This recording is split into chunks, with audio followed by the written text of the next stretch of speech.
네, 당 내홍을 겪고 있는 국민의힘이 현재 당 상황을 비상 상황으로 규정하고 비상대책위원회 체제로 전환하기로 뜻을 모았습니다. 네, 더불어민주당 이재명 의원이 이번엔 욕하는 플랫폼 제안으로 논란이 되고 있습니다. 정치권 이슈들 서성교 건국대 특임교수, 유용화 한국외대 초빙 교수와 함께 짚어보겠습니다. 두 분 어서 오십시오. 네, 안녕하십니까.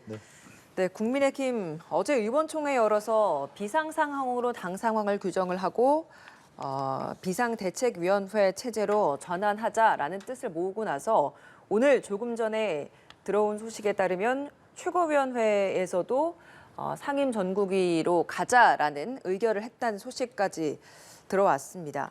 어제도 이견이 한 사람밖에 없었다라는 이야기도 나왔고 오늘도 이렇게 속전속결로 이렇게 비공개로 최고위원회의에서 과반 정족수 채워서 4명이 참석한 상황에서 통과시킨 이런 상황입니다.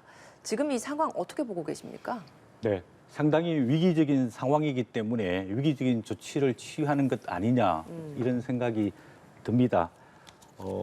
이제 지금 집권 여당인 국민의힘뿐만 아니라 정부와 또 윤석열 대통령에 대한 국정운영 지지도도 급락해서 사실상 그 대선 때 지지했던 사람들도 이탈하고 있고 민심이 상당히 악화되어 있는 상황이거든요. 예. 그리고 전반적인 정치 상황과 또 경제 상황, 또 코로나 상황이 굉장히 심각하기 때문에 집권 여당으로서는 이런 당내 분란, 내홍을 조기에 수습할 필요가 있기 때문에 조금 무리수를 더 가면서도 빨리 진행하는 것 아니냐 이런 생각이 듭니다. 불가피하다라고 보시는 겁니까, 그러면? 네, 그렇다고 보여집니다. 왜냐하면 지난 7월 8일 날 이준석 당대표에 대한 징계가 이루어졌고 예. 그다음에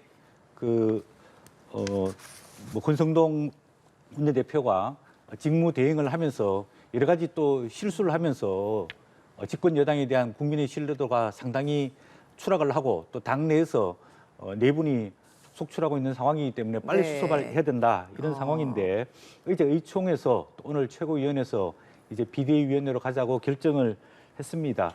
예. 국민의힘 당은 96조에 보면은 비상대책위원회 구성과 역할에 대해서 규정이 되어 있는데요. 비대위원회의 출범의 요건은 3가지입니다. 첫 번째, 당 대표가 고려되어 있을 경우, 두 번째로는 최고위원회가 기능을 상실할 경우, 마지막 3번째로는 이런 여타한 이유로 비상 상황이 발생할 경우에 비대위를 구성할 수 있다. 이렇게 규정이 되어 있습니다. 그래서 의총에서는 지금 상황이 당대표 고리는 아니고 지금은 사고적인 상황이죠. 그다음 최고위원회가 아직 기능을 하고 있는 상황이기 때문에 결국은 3번째 비상 상황이기 때문에 비대위를 구성하자. 그럼 누가 비대위 구성을 결정할 거냐? 결국은 어제 의총에서 여론 수렴을 해서 오늘 최고위원회에서 결정을 했습니다. 그럼 비대위원장은 누가 선임하느냐? 이거는 당헌에 보면은 전국위원회 의결을 거쳐서 당대표 또는 당대표 권한대행이 비대위원장을 임명하게 되어 있습니다. 예. 그래서 이제 전국위원회를 개최하자고 되어 있는데 문제는 뭐냐 하면은 지금이 당대표도 없는 상황이죠. 예, 그 이야기는 또 뒤에도 더 다뤄볼 수 있을 것 같습니다. 이런 상황이기 때문에 집권 여당으로서는 조기에 수습하기 위한 속도전을 펼치고 있는 것으로 보여집니다. 예, 지금 상황이 비상 상황이기 때문에 이렇게 바뀌는 것은 불가피하다라는 의견이신데 어떤 의견이십니까? 그렇죠. 지금 국민의힘이 선택할 여지가 없는 거죠. 그러니까 이렇게 비상상의 위기로 보는 시각은 국민의힘 의원들이 결국 여론조사 아니었습니까? 윤석열 대통령의 지지율이 20%로 지난주에 갤럽 또 이번 주에는 리얼미터, KSY에서 다 28%로 나오니까 사실상 대중의 여론을 먹고 사는 것이 정치인데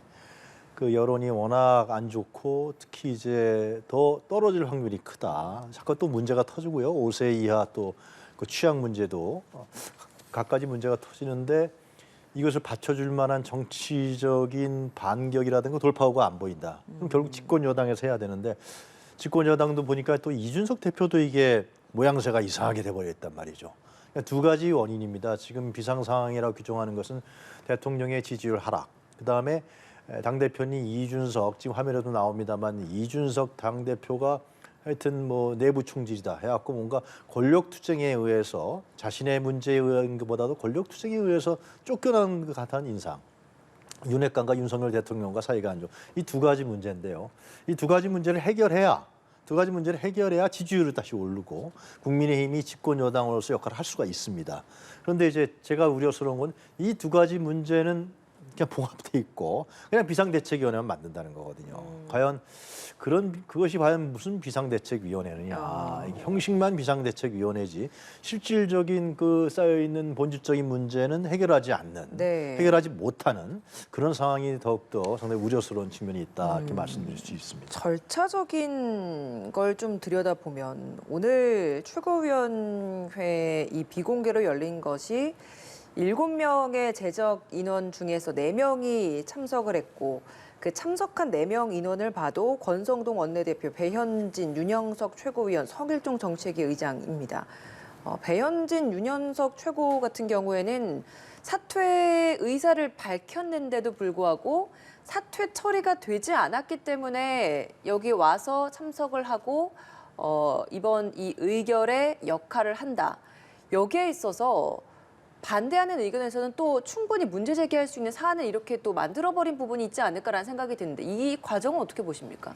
네, 그 국민의힘 최고위원회는 이제 9명으로 구성하게 되어 있습니다. 당대표, 원내대표, 정책위 의장, 그다음에 선출직으로 5명, 예. 그다음에 지명직 1명, 이래서 9명으로 구성되어 있는데 지금 현재 당대표는 없고요. 이제 권성동 원내대표, 성일종 정책위 의장, 그다음에 정미경, 김용태 최고위원 이렇게 4명이 있고 사실 아까 말씀하신 배현진, 윤영석 최고위원은 사퇴를 표명했단 말이에요. 예. 근데 사퇴를 표명했음에도 불구하고 사퇴서를 제출 안 했기 때문에 최고위원직을 유지한다.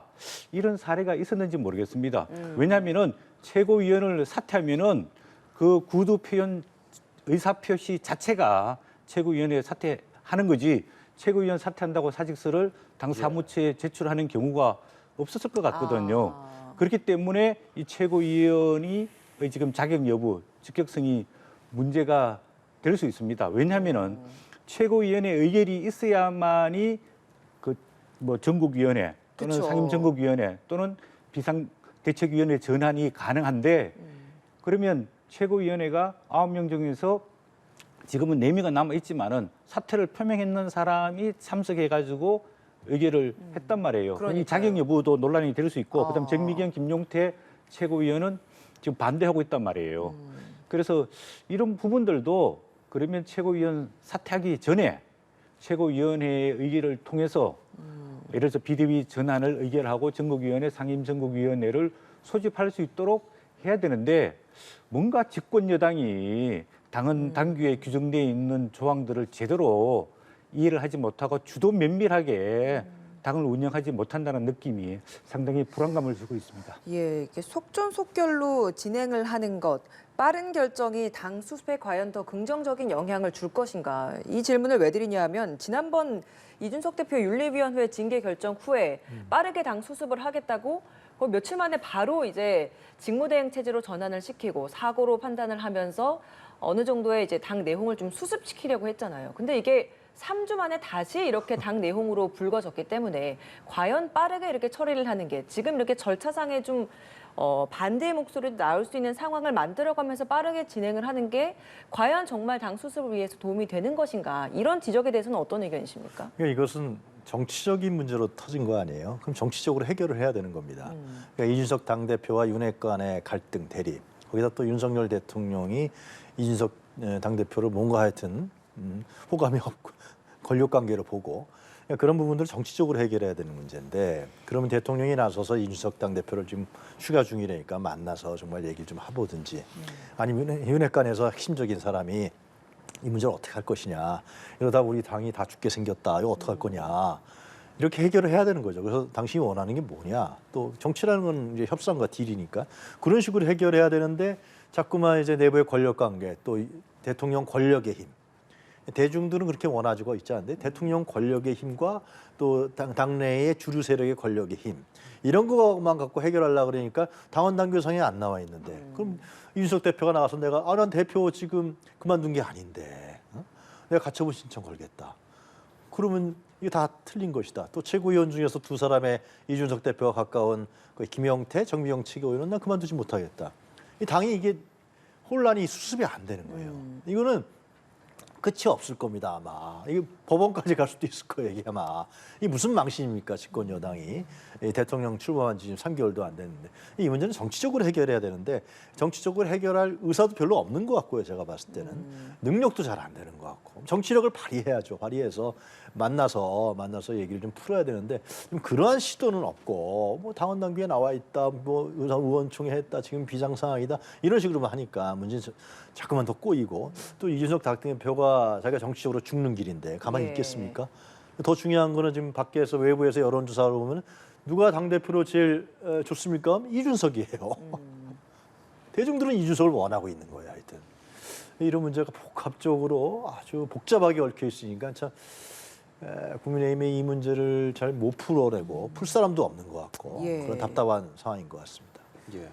아무쪼록 이 비대위 전환 이제 전국이 상임위가 개최될 예정이 되면서 어느 정도 잠정 사실화가 됐는데 반대하는 목소리도 적지 않습니다. 친 이준석계 최고위원이라고 할 수 있는 두 의원, 장미경, 김용태 최고위원은 반대 목소리를 냈는데요. 관련 발언 들어보시죠. 저는 처음에는 설마 했거든요. 근데 이제 지금 와서 보니까요. 이준석 대표를 내쫓으려고 하는 거였구나. 어떤 세력이 힘으로 계속 밀어붙이고 있는 거를 다 느끼고 있고 보고 있지 않습니까? 지금 윤핵관들이라고 불리워주시는 분들이 그렇게 하시는 것 같아요. 권성동 원내대표는 사퇴를 했기 때문에 남은 분은 딱 한 분밖에 없네요. 그렇게 되면. 참 어렵습니다. 정무수석실에서 조수진 최고랑 윤영석 최고의 사퇴를 설득했다라는 내용이 있어요. 대통령께서 당무에 개입 안 하겠다고 했는데 저는 입장 표명이 있어야 된다고 생각하고요.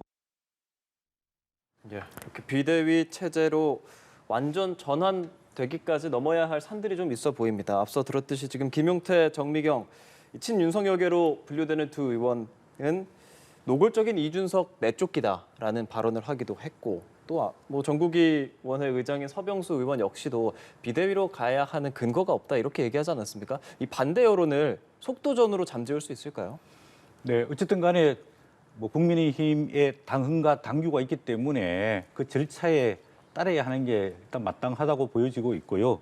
뭐 비대위 요건은 뭐 비상 상황이기 때문에 충족이 될 수 있는데 제일 문제가 되는 요소는 거기 당헌 96조 3항에 보면 비대위원장 임명은 당 대표나 당 대표 권한 대행이 하게끔 돼 있는 거거든요. 예. 지금 당 대표 권한 대행이 없지 않습니까? 예. 그 전국위원회에서 비대위원장이 선출되더라도 그를 임명할 수 있는 사람이 없는 겁니다. 예. 그렇기 때문에 권성동 이제 원내대표에 대한 뭐 사퇴론도 조금 더 말씀드리겠지만은 예, 예. 권성동 원내대표가 그 당대표 직무대행만 사퇴할 게 아니라 같이 연계되어 있는 원내대표직을 사임하게 되면 새로운 원내대표가 선출되고 새로운 원내대표가 당대표 직무대행을 하게 되면은 당헌 당규 일부를 개정해서 당대표 권한대행뿐만 아니라 직무대행도 비대위원장을 임명할 수 있다. 이렇게 굉장히 복잡한 지금 절차를 거쳐야 되거든요.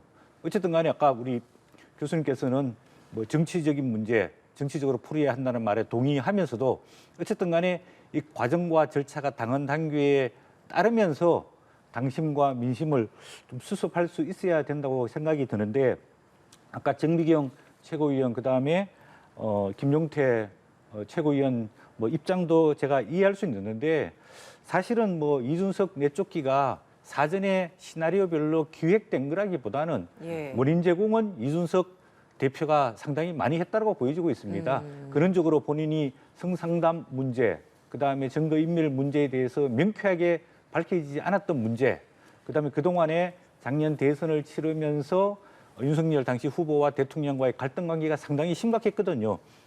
뭐 예를 들어서 두 번에 걸친 그 윤석열 후보에 대한 사보타지도 있었고 또 윤석열 후보가 당 입당할 때 이준석 대표가 패싱한 문제도 있었었고 또 이준석 대표가 쉽게 말해서 선대위원장도 사퇴하고 당대표만 뭐 전념하겠다 이러면서 상당히 갈등 관계가 있었기 때문에 이게 조금 뭐 예견된 갈등이었다. 저는 그렇게 보고 이 예견된 갈등을 어떻게 수습하지 못한 윤핵관이나 또 대통령 또는 뭐 이준석 대표 모두에게 책임이 있다고 보여지고 있습니다.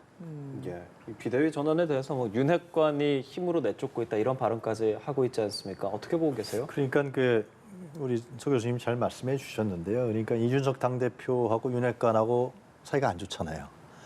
윤석열 대통령하고도 사이가 안 좋아요. 근데 윤석열 대통령과 윤핵관은 인정해야 되는 거예요.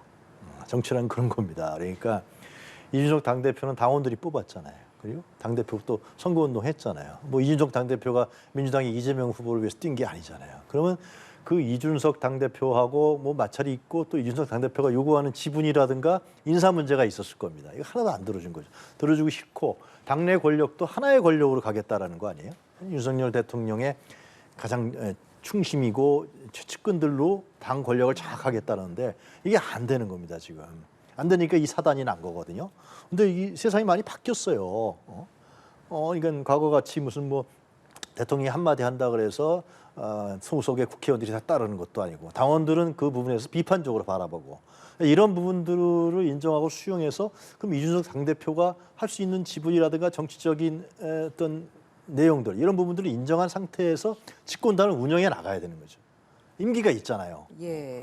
그러면서 같이 협력적 차원으로 상호 또 소통적 차원으로 풀어 나가면은 그 시너지 효과가 더 발휘할 수 있다고 봐요. 제가 봤을 때는. 근데 그런 걸 전혀 인정하지 않고 대통령 권력에 입각해서 거기에 가장 측근 핵심 세력인 윤핵관의 권력에 입각해서 당 운영을 하겠다. 그러니까 너 이준석은 왜 이거 따르지 않느냐, 추정하지 않느냐? 응? 들어와야지. 예를 들면 안철수 그 의원처럼 예를 들면 뭐 지분 안 줘도 가만 조용히 있다든가 뭐 그런 식의 이게 생각만 하는 것 같아요. 제가 봤을 때. 그러니까 이게 안 풀리는 거죠. 이준석 당대표는 아니다. 자기 또 정치적 욕심이 있는 거, 야심이 있는 것이고 또 여러 가지 부분에 있어서 자기가 정치적 진출의 문제 또 이렇게 하면 자기는 정치적으로 죽는다. 이런 판단이 드니까 이 문제가 안 풀리겠다고 저는 생각해요. 이거는 결국은 대통령과 윤핵관이 손을 내밀어야 되는 것이지. 그럼 이준석 당대표를 경찰 수사해서 죽인다. 그럼 또 시간이 걸릴 거 아니에요. 또 기소해야죠. 재판해야죠. 또 한발할 것이고.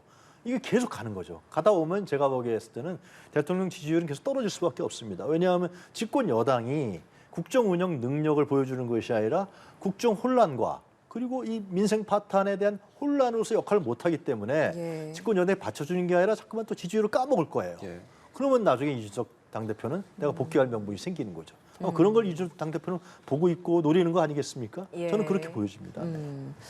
비대위 전환에 비판을 하는 당내 목소리의 또 다른 주장 중에 하나는 권성동 원내대표가 앞서 말씀하신 것처럼 직무대행직만 내려놓는 게 아니라 원내대표직까지 같이 내려놓아야 한다 이런 이야기를 하고 있습니다. 그런데 어제 선수별 의원 간담회나 뭐 의총에서 이런 내용에 대한 뭐 반론이나 이런 것들은 전혀 없었다라는 걸 보면 사실상 좀 재신임이 아니냐 이런 분석들을 많이 하더라고요. 그리고 그렇게 의원들이 재신임을 내놓은 그 과정에는 주말 사이에 대통령실과의 어떤 정도의 교감이 있었기 때문에 그런 윤심을 또 어느 정도 의원들이 반영을 해서 이런 분위기로 또 가는 게 아니냐 이런 이야기를 지금 하고 있는 것 같은데 원내대표직까지 내려놔야 된다라고 보시는지 혹은 그런 결과가 지금 이렇게 재신임까지 나오고 있는 과정에서 윤 대통령의 뭐 마음이 반영됐다라는 얘기가 나오는 이 과정은 어떻게 바라보고 계십니까? 제가 과정은 뭐 정확하게 모르겠지만은 예. 뭐 현실적인 필요성 때문에 일단 원내대표직을 유지하는 것 아니냐. 자, 그렇게 보여집니다. 왜냐하면은 지금 원내대표를 사퇴하게 되면은 또 새로운 원내대표를 또 뽑아야 되고 또 새로운 원내대표를 뽑는 과정에서 당내 갈등이 분출할 수 있거든요. 그렇기보다는 일단은 권성동 원내대표 체제로 해서 비대위까지 구성하는 한시적인 현실적 인정을 한 것 아니냐 이렇게 보여지는데 사실 지금 국민의힘이 이 사태에 이르게 된 데는 권성동 원내대표 책임이 상당히 많단 말이에요. 그러니까. 예를 들자면은 뭐 대통령실 국업공무원 취업 문제 관련된 거, 그다음에 또 최근에 이게 핵폭탄이 된 대통령 문자 메시지를 뭐 공개하게 된 그 배경은 잘 모르겠지만 결과론적으로 보면은 그게 그 대통령과 본인이 지금 굉장히 큰 정치적 부담을 안게 됐단 말이에요. 이러면은 본인이 결자 해지 차원에서 깔끔하게 원내대표까지 사직하는 게 맞지 않느냐 이런 생각이 듭니다. 뭐 비유가 적절할지 모르겠지만은 예를 들어서 대통령이 유고나 거리 시에 국무총리가 권한 대행을 하게 돼 있습니다. 그런데 나는 대통령 권한 대행하기는 싫고 국무총리만 전념하겠다.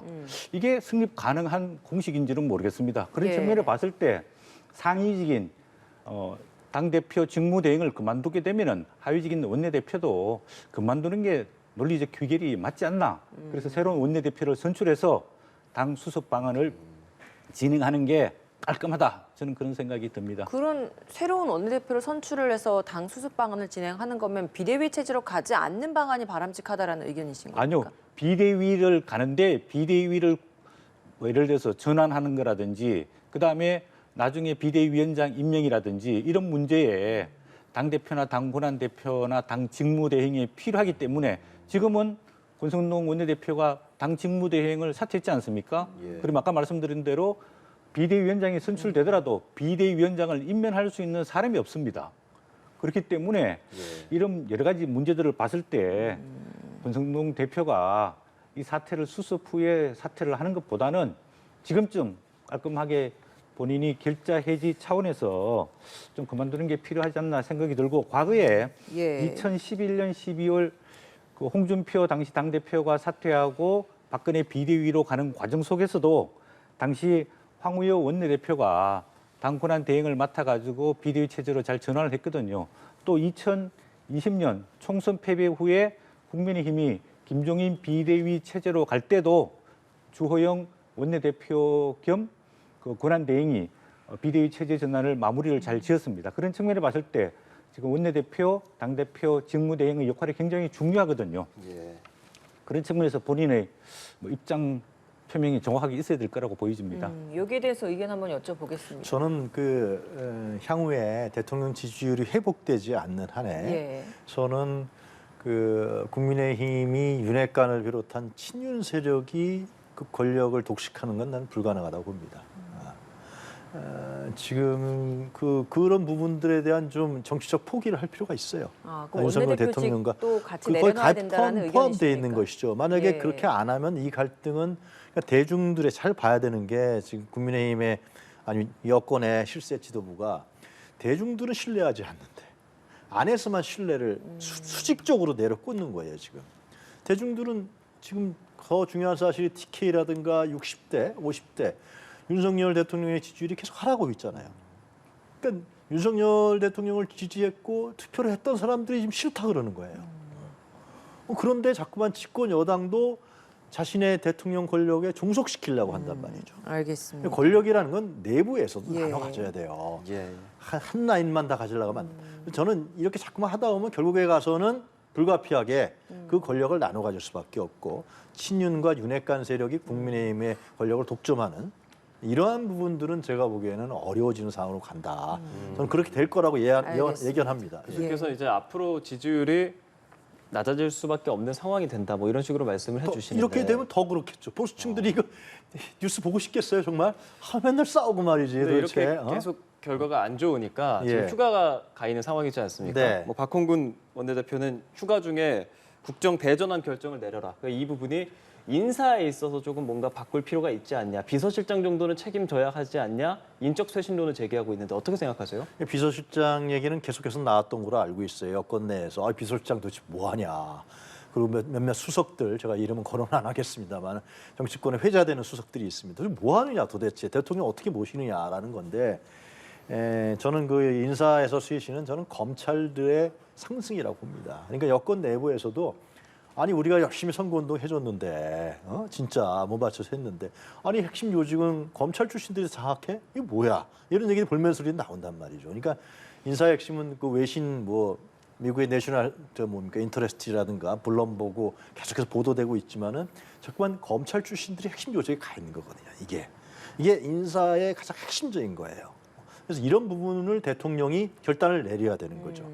비검사 출신들, 정치인들 그리고 뭔가 좀 편향성이 없는 사람들 이런 사람들로 다시 대통령실의 요직을 앉히고 자기 지인들 다 쫓아내야죠. 사적 지인들 문제된 사람들 그리고 장관도 예를 들면 지금 제대로 역할을 못하는 장관 굉장히 많은 것 같아요.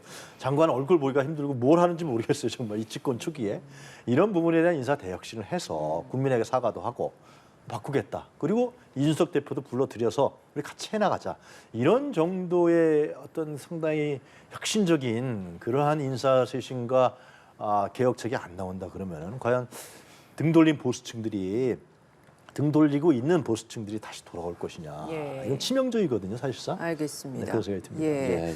쇄신 필요하다. 검찰 출신 인사들에 대한 변화가 필요하다라는 얘기를 해주셨고 언론에서도 그렇고 뭐 야권에서도 그렇고 이 인적 쇄신에 대한 고민을 휴가 기간 동안 하지 않겠냐 이런 얘기를 했는데 어제 대통령실 관계자가 이야기를 한 걸 보면 이런 것들을 오히려 더 불식시키는 일각에 좀 끊어버리는 듯한 발언이 나왔단 말이죠. 대통령은 충분한 휴식을 취하고 있다. 쇄신에 대한 고민을 하고 있다라는 건 근거 없는 이야기다. 이런 이야기를 했습니다. 어떤 의견이십니까? 뭐 이런 발언을 누가 전달했는지는 모르겠지만은 이런 안이한 인식 자체가 지금 대통령 지지율을 떨어뜨리고 대통령실뿐만 아니라 내각과 당의 지금 민심이 이반되는 결정적인 계기로 작용하는 거 있는 것 아닙니까? 사실은 국민들은 이 상황이 굉장히 위기라고 보고 있는데 대통령실 관계자나 이런 사람들이 위기를 위기로 인식하지 않으면은 문제 해결이 난망한 거죠. 그리고 예. 아까 말씀하신 대로 정말 위기를 위기로 인식해야지 이 사태에 대해서 책임을 지는 사람이 있어야 되거든요. 그렇다고 대통령 보고 책임지라고 할 수는 없지 않습니까? 그러면 대통령 가장 가까이에서 보좌하고 있는 대통령 비서실장, 수석들이 책임을 져야 되는 거 아닙니까? 그래야지 대통령이 인사를 개편할 수 있는 공간과 여유가 생기는 거거든요.